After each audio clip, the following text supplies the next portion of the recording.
Bonjour chers élèves, j'espère que vous allez bien. Bienvenue dans cette expérience.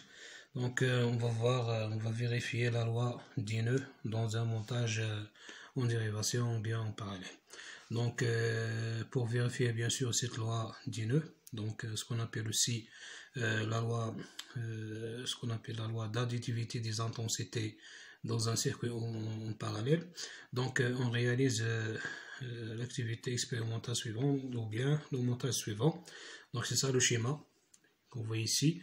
Donc ça c'est un montage en dérivation.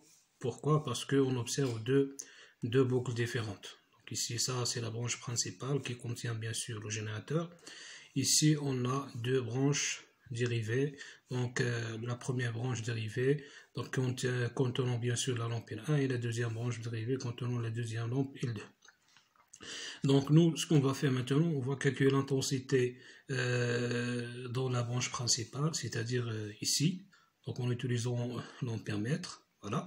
Et après, on va calculer la deuxième valeur de l'intensité dans la branche dérivée, bien sûr l'intensité qui traverse la lampe L1, et après on va calculer l'intensité qui traverse la lampe L2 dans la deuxième branche secondaire. Donc c'est ça le montage, j'ai déjà réalisé ce montage pour gagner un peu de temps. Donc ici, on a un générateur de courant, comme d'habitude, c'est ça. Donc ça, c'est bien sûr l'interrupteur, vous voyez ici, se trouve dans la branche principale. Et ici, on a l'ampère-mètre qui se trouve aussi dans la branche principale. Pourquoi? Parce qu'il est en série avec le générateur. Ici, on a deux lampes montées en série, en parallèle. Donc ça, il est en parallèle avec ça, la deuxième lampe. C'est-à-dire que la lampe L2 forme une boucle avec le générateur et la lampe L1 forme une deuxième boucle avec le générateur. Donc ça, c'est un montage en dérivation. Alors, donc ici, j'ai l'ampère-mètre A1, donc monté en série avec la lampe L1. Donc comme on indique dans ce schéma. Donc ici, l'ampère-mètre A1, voilà, monté en série avec la lampe L1. Donc la même chose ici, l'ampère-mètre A2, monté en série avec la lampe L2.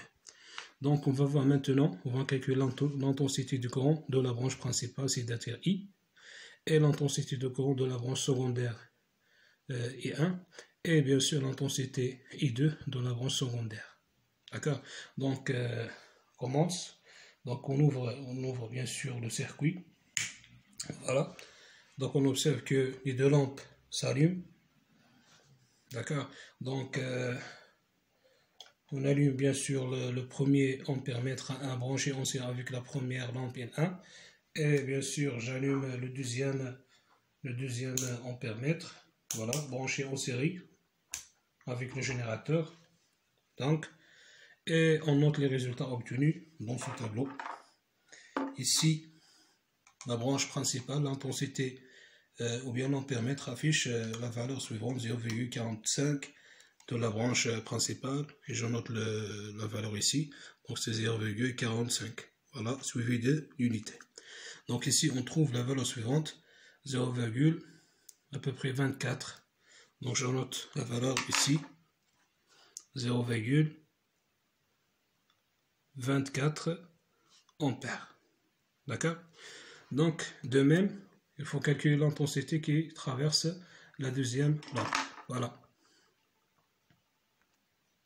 Donc, on monte bien sûr le deuxième ampère-mètre A2 avec la deuxième lampe. Et on va voir maintenant c'est quoi la valeur de l'intensité qui circule dans ce montage. Donc, on allume bien sûr l'ampère-mètre A2. On allume aussi le premier ampère-mètre qui se trouve dans la branche principale. Donc, je trouve que la valeur de l'intensité c'est 0,22, à peu près 0, maintenant c'est 0,23 ampères. Donc je note la valeur ici, 0,23 ampères. Voilà. Donc c'est ça la valeur de l'intensité dans la deuxième lampe. Et la valeur de l'intensité de la première lampe c'est 0,24 ampères. Et la valeur de l'intensité de la branche principale, bien sûr, c'est à peu près 45. On a noté ça dans ce tableau. 0,45. Donc, on observe que E1 plus E2, ça donne bien sûr quoi? Ça donne 0, à peu près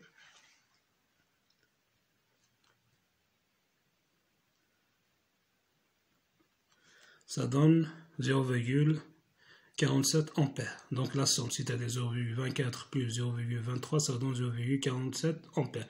Ça égale presque 0,45 ampères. D'accord? Donc ça égale presque 0,45 ampères. Donc ça, ce qu'on appelle la loi du nœud. Donc si ici, j'ai représenté deux points, le point A et le point B dans ce schéma. Donc le point A, ça représente un nœud, et le point B aussi, ça c'est un nœud. Et bien sûr, par définition, un nœud, c'est l'intersection de trois fils de connexion. Ça a 1, 2, 3, au moins 3 fils de connexion. On a ici un fil, le deuxième fil et le troisième fil. La même chose ici pour le point B qui représente un nœud. Donc on a 1, 2, 3 fils. D'accord?